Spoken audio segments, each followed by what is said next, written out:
তার মতো অকপটে মানুষের দুঃখ, দুর্দশা, কষ্ট, সুখ সাহিত্যের মধ্য দিয়ে বর্ণনা করা এত সহজভাবে বাংলাদেশের ইতিহাসে বা বাংলা ইতিহাসে আমার বিবেচনায় আর কেউ আসেনি, সামনে আসবে কিনা জানি না।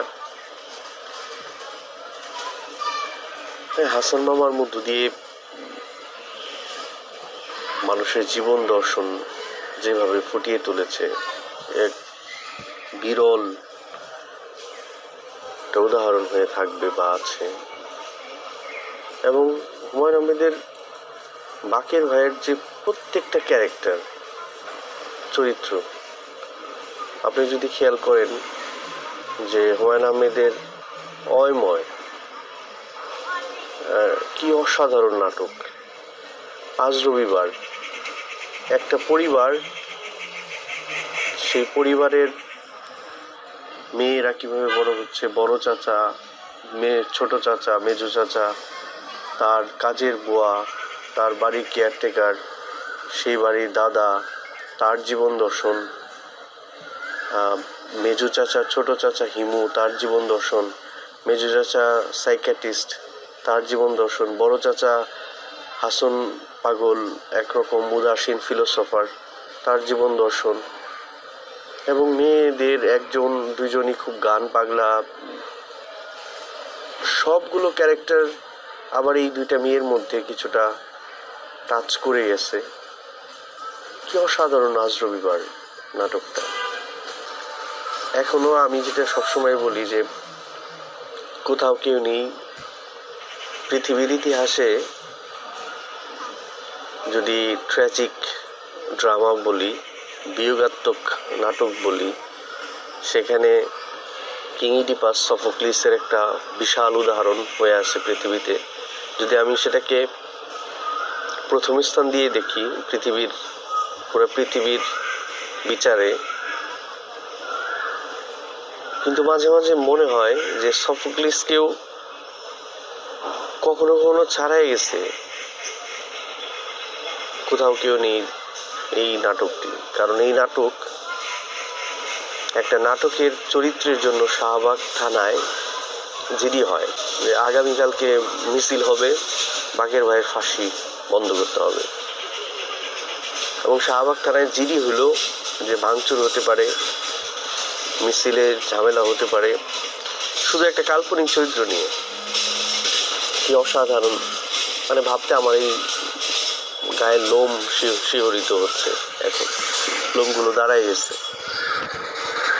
এবং সেখানে যদি দেখেন যে মুনা চরিত্র কি স্যাক্রিফাইস ক্যারেক্টার, মানে তার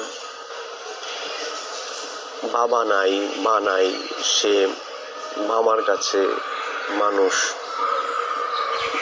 এবং তার মামাদের পরিবারকে আগলে রাখা, নিজের দুঃখকে ছাপিয়ে সবসময় হাসি মুখ রাখা, সাপোর্ট দিয়ে যাওয়া, নিজের চাকরি করে যাওয়া, দীর্ঘদিনের সম্পর্ক, সেখান থেকে প্রবঞ্চনার শিকার হয়ে অন্যদিকে মামার পরিবারটা মামলা, কোর্ট কাচারিতে ধ্বংসের পথে যাওয়া, সেখানে এই পরিবারটার জন্য জীবনের শেষ বিন্দু পর্যন্ত করে যাওয়া। অন্যদিকে বাকের ভাই, কি চমৎকার একটা ক্যারেক্টার। আসলে এগুলো বলতে গেলে আমি খুব অশ্রুসিক্ত হয়ে যাই, আমার গলা ভার হয়ে যায়, কণ্ঠ আমি বলতে পারি না। একজন সাহিত্যের ছাত্র হিসেবে তো হুমায়ুন আহমেদের যারা বলে যে উনি জনপ্রিয়, টাকা ইনকাম করছে, উনি থাকবে না, এটা ভুল।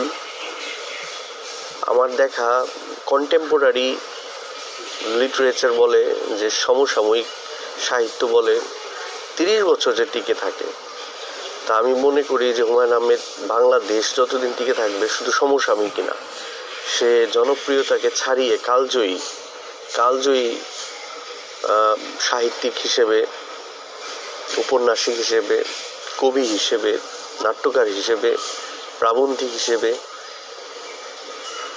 এবং গণমানুষের বন্ধু হিসেবে হুমায়ুন আহমেদ